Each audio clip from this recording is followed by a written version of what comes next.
dream I know, deep up my feelings for you. Justin, the federal government offered 62,000 as a new minimum wage.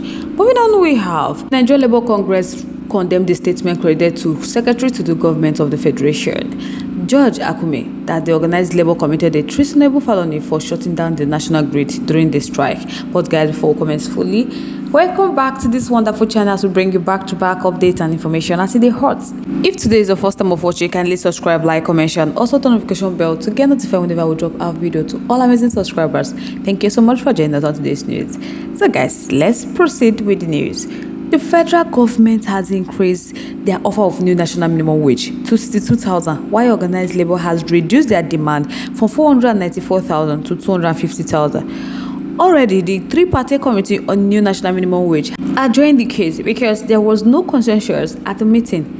The organized private sector also backed the government offer of 62,000. Well, some persons they complain that because of 62,000 naira, they took light for a complete 48 hours just for 62k. Oh boy, we can't accept this. The 2,000 on top now for POS charges. Now, which I say about the money, because how come nothing less than 100k should be expected? How much be bag of rice for markets? 9 be the thing. Bag of rice in the market is about 84,000. And they are paying them 62,000, excluding transport fare and other commodities. Oh, hey, why people don't be small butter. The way they negotiate this minimum wage, like a crayfish, God I beg you, they keep them broke so that they can control them. The moment your subjects are rich, you lose control. Now it just they happen between Labour Congress and the presidency.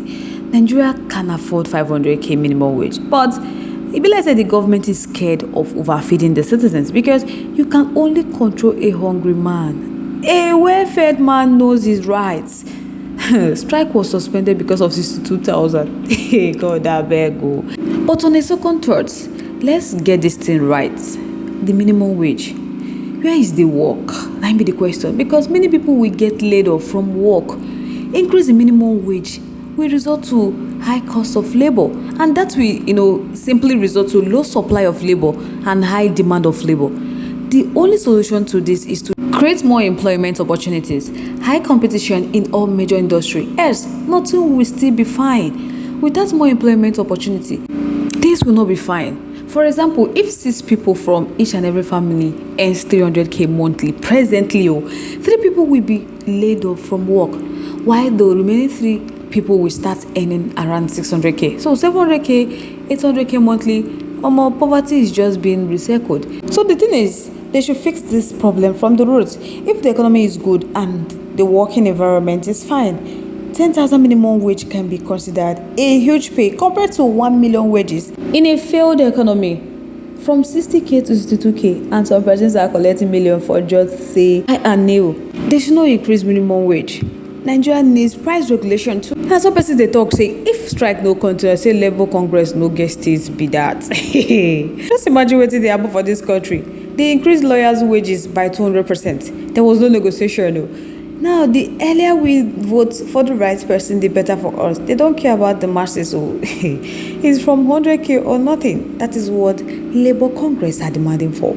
These guys are playing with their emotions like be the cocoa. They don't to see them finish. If not to increase judges' salaries to tens of millions, they go do them. It reached Nigeria Labour Congress turn, they turn into another thing. The problem with this our current government is that they think that they are smart, thinking the common man doesn't deserve what they are requesting for. If 60k is fair enough, why don't they implement same wages on the Senate and House of Members? If they can pay above $1 million plus, including allowances, and many miscellaneous, why can't they do that to Nigeria Labour Congress? The effect of increase in the wage will only be felt if there is price control policy over goods services. Otherwise, they should prepare for another rise in inflation rate, which will nullify any effect of pay rise.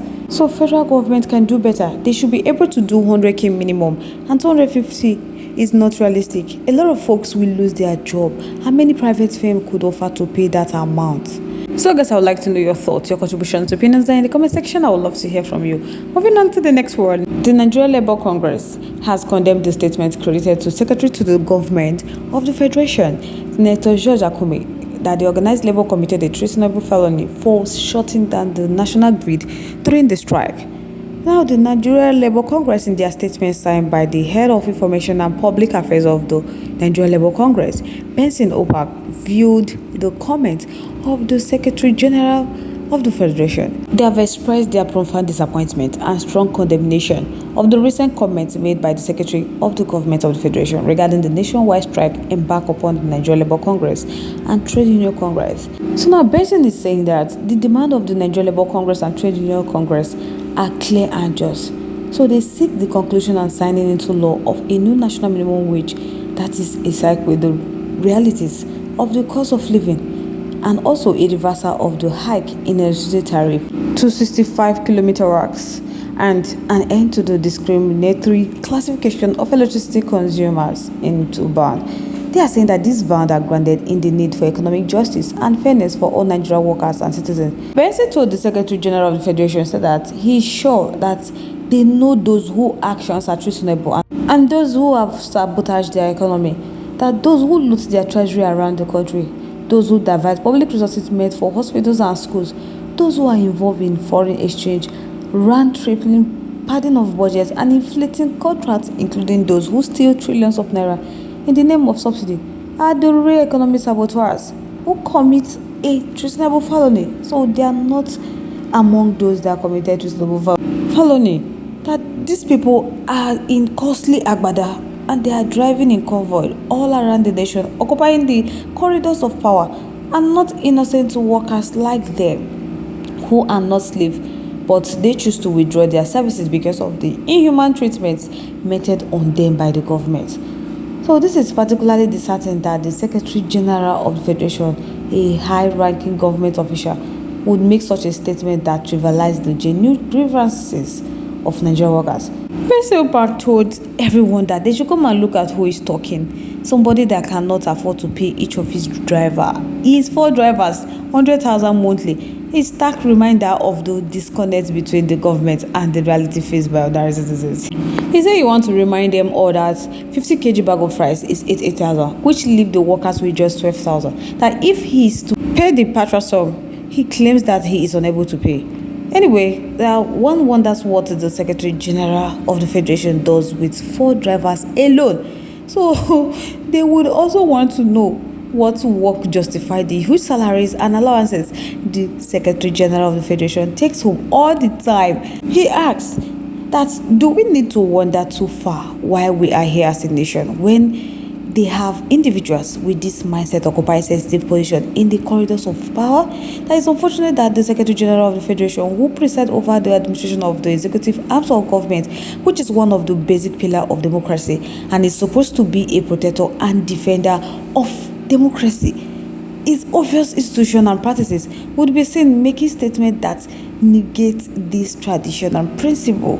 They didn't even expect that from him, because they believe that through the office of the Secretary General, the citizens will feel the pulse of the president at all times. Occupiers of such sensitive offices should therefore show more understanding in their utterances. My people don't be small matter.